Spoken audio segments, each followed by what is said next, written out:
major writer's strike. Hollywood writers taking to the picket line. Writers are on strike. There is still no deal in sight between the Writers Guild and major studios. But why do we know about the writer's strike? Because most labor issues are kind of ignored, or their coverage is fatally flawed. 1.5 million CIO workers were on strike, all fighting for a decent America. But it occurred to me, it feels like this strike has gotten way more play than most other labor actions get. And if that's the case, why?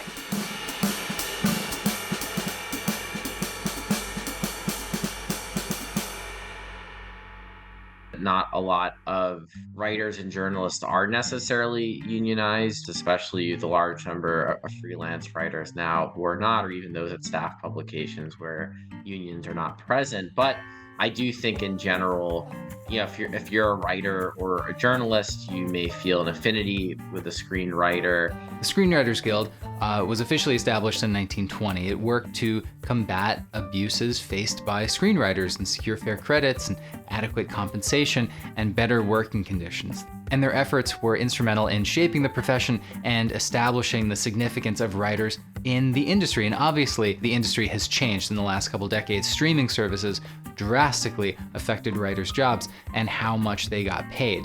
So a nationwide strike was called by the WGA after they couldn't agree on a good contract with the Alliance of Motion Picture and Television Producers. So just a quick rundown of the myriad of issues. Writers were given less time to finish their shows, and there were fewer writers for each show. People were doing script revisions without getting paid extra.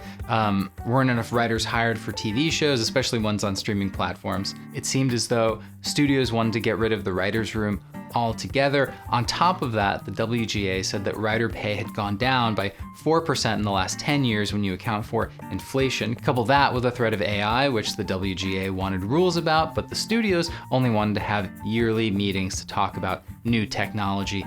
Needless to say, the negotiations between the WGA and the studios didn't go well. Strike is creating the ultimate cliffhanger, Affecting many of your favorite shows. What it means for your favorite shows. It's funny that out of every labor dispute, one that affects TV would be the most immediately felt and felt by the most people. Now, when the strike started, it got a burst of coverage. As of this morning, more than 11,000 TV and movie writers, they're on strike. When you're dealing with the entertainment industry is just naturally going to matter to a lot of ordinary people. So when you're thinking about news coverage, appeal comes into play when editors are looking at what they want to do. And the coverage was entirely positive, supportive of the writers, as it should have been.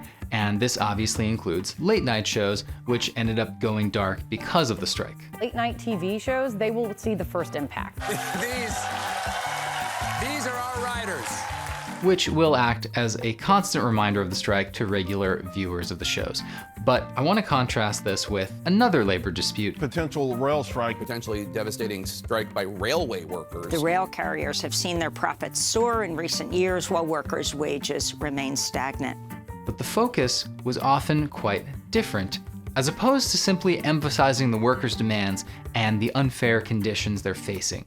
These workers have worked now for the last 3 years throughout a pandemic, putting themselves and their families at risk without a raise. Coverage of the potential rail strike was often mixed. Not all bad, but a lot of it was simply about Biden's ability to avert it. Mr. Biden, are you confident you can avoid a rail strike? White House to avert this rail strike. Or the economic impacts and whether or not it would affect Christmas. How would a rail strike affect the economy? A crippling rail strike might be the last thing the economy needs right now. It's a little less than a month right before Christmas here. You know that this would have enormous economic consequences, and I'm not setting aside the concerns of your members, but are you and your members willing to stop the rails, in effect, and accept those costs to the U.S. economy? All culminating in bits like this. Guess who saved the trains?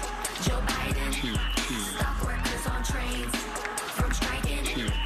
Can't imagine finding that enjoyable or funny, but clearly lots of people do because it's on the air.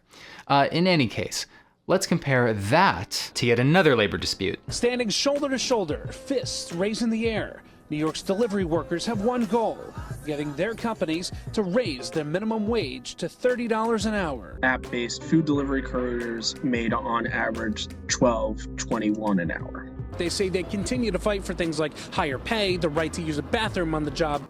So DoorDash isn't really alone in this, but I'm gonna sort of make an example of them. So April 2021, you had 2,000 food delivery workers bike all over the city in protest for better working conditions. Now, we are gonna go to Stanford Cable TV News Analyzer, and we are gonna search DoorDash April 2021.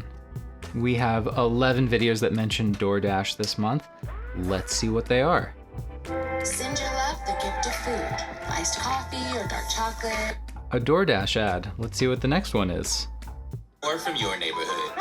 So soft. DoorDash. Oh, a DoorDash ad. Interesting.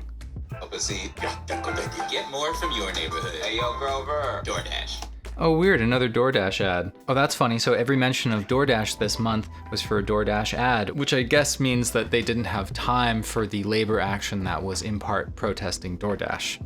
I don't think it's a wild leap to look at ads for DoorDash and then look at how that story is ignored and ask if those two things could possibly have anything to do with each other. And that's obviously another impediment to labor when your interests come up against the interests of an advertiser. But the other reason I want to highlight is the class of people who go into high status media positions. 90% of journalists have college degrees versus 25% of all US adults. Most jobs in journalism require unpaid or low paid internships, and 65% of the most desirable internships with prestigious national media outlets are awarded to students attending a handful of elite, highly selective colleges. But you know what? The good news is there's actually more labor reporting now than there has been in recent years. The shift was spurred, many journalists believe, by the growing labor movement inside American newsrooms, which has made reporters more knowledgeable and sympathetic to labor issues.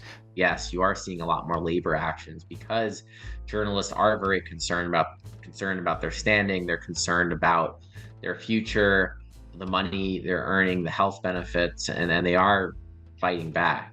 Journalists today who are in a very precarious position economically have certainly become more oriented toward labor.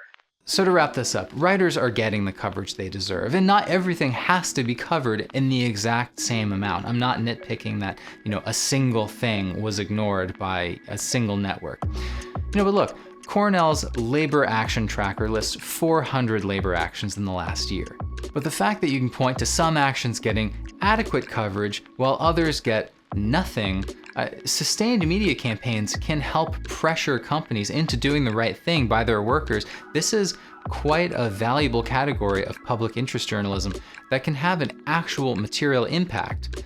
Unfortunately, the mainstream media routinely ignores or underreports all but a handful of stories that are lucky enough to break through to the national discourse. And that will do it for me. If you found this video interesting, make sure you are subscribed to Breaking Points. You can also check out my YouTube channel where I talk all about media and politics and things. Link in description. Liking and sharing always helps. Thank you to Breaking Points. Thank you so much for watching, and I will see you in the next one.